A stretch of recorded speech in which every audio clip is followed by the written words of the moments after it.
Avant de partir sur vos questions, un dernier petit mot qui est très important. Je voudrais vous donner une information que vous avez peut-être vue sur les réseaux.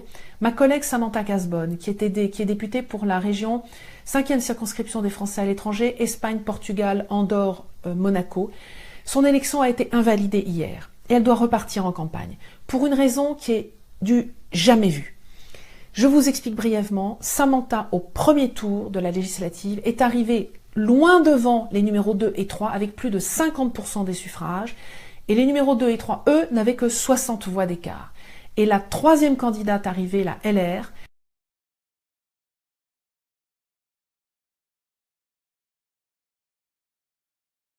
a déposé un recours pour invalider l'élection, considérant qu'il y avait eu des malversations dans ce qu'avait fait le numéro 2 qui était un France Insoumise.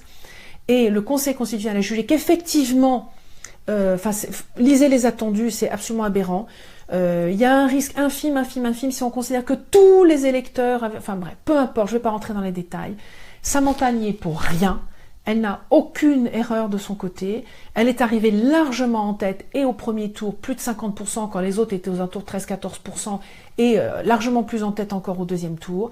Et malgré tout, elle doit repartir en campagne. C'est honteux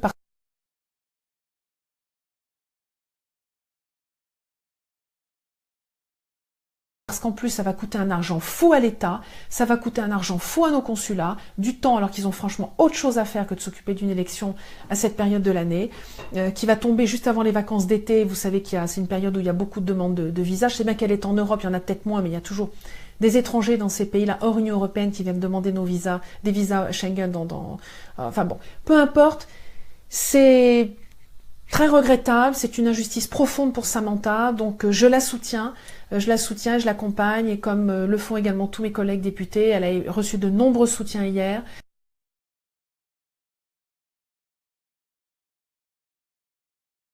En colère, oui, je m'engage pour tout le monde et pas seulement pour certaines personnes.